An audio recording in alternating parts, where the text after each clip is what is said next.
Whether kau sedar atau tak, sekarang ni kita berada di zaman yang terlampau banyak sangat access to information, tapi dengan limited time yang kita ada, which platform yang kita betul-betul patut consider untuk dapatkan news yang lebih cepat dan juga reliable. In this video, aku akan share platform ataupun tempat yang aku guna untuk dapatkan news yang reliable dan cepat dan definitely free. Aku actually first started off this experiment dengan delete semua akun social media, termasuklah YouTube, TikTok, Threads, Twitter dan juga Instagram. This happened when aku ambil aku punya corporate finance dan juga aku punya advisory license daripada SC.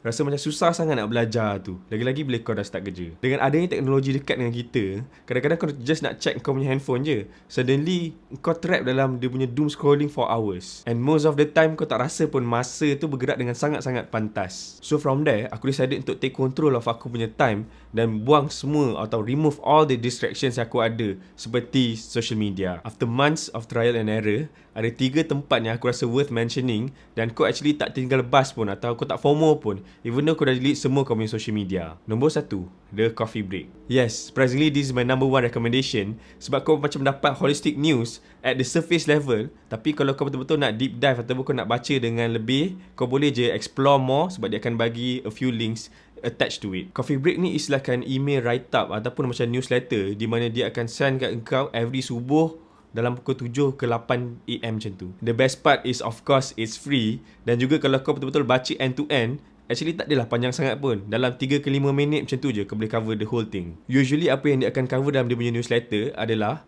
nombor 1 is market summary, nombor 2 important numbers at a glance, nombor 3 adalah domestic news, nombor 4 adalah international news dan nombor 5 adalah snippets of everything yang interesting. Aku personally rasa yang kalau kau layman pun actually kau boleh faham lah dia punya write up sebab very easy to understand. Kalau western countries ada morning brew, Coffee Break ni macam Malaysian version punya edition lah. Kalau kau interested to check it out, kau boleh je refer kat aku punya pin comment ataupun description down below di mana aku akan letakkan aku punya referral code dan referral link untuk engkau sign up later. Aku personally rasa yang you won't regret it lah sebab aku rasa it hits the sweet spot especially on the topics yang dia cover. Nombor 2, DH CEO Morning Brief. Yes, you heard it right. DH ni is actually one of the best news agency yang betul-betul cover dia punya niche iaitu businesses. So to keep you up to speed, kau actually boleh je register dia punya newsletter registration dekat dia punya website, which aku akan also includekan dia punya link down below. And definitely ramai yang orang tak tahu, it is actually free. Of course kalau kau betul-betul buka dia punya website, kau boleh nampak yang ada certain features kat situ. Dia cakap kau kena subscribe ataupun kau kena bayar every month.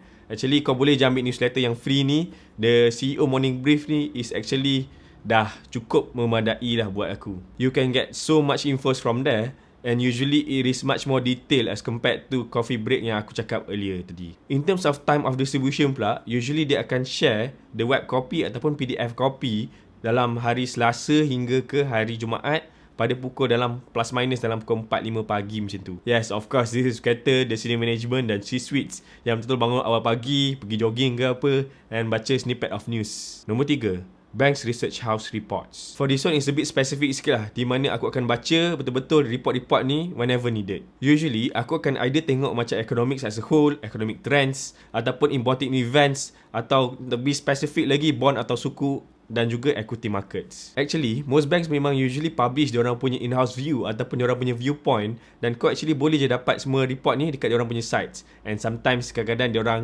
ada kena bayar sikit lah untuk dapatkan this kind of reports. However, bagi aku macam leceh sikit lah kalau kau betul-betul nak buat research and kau kena pergi each banks punya website untuk dapatkan one by one punya reports.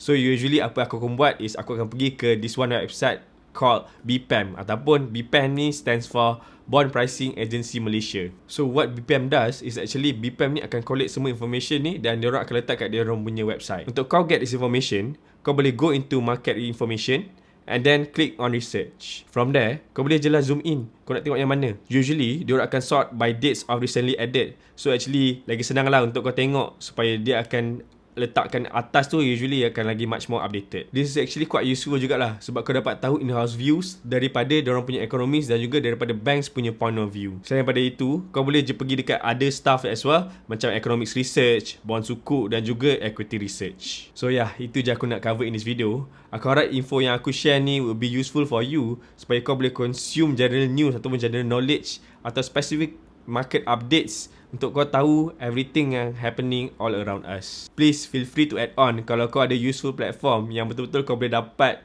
reliable information by commenting down below. Lagi banyak orang dapat manfaat, lagi besar pahala insyaAllah.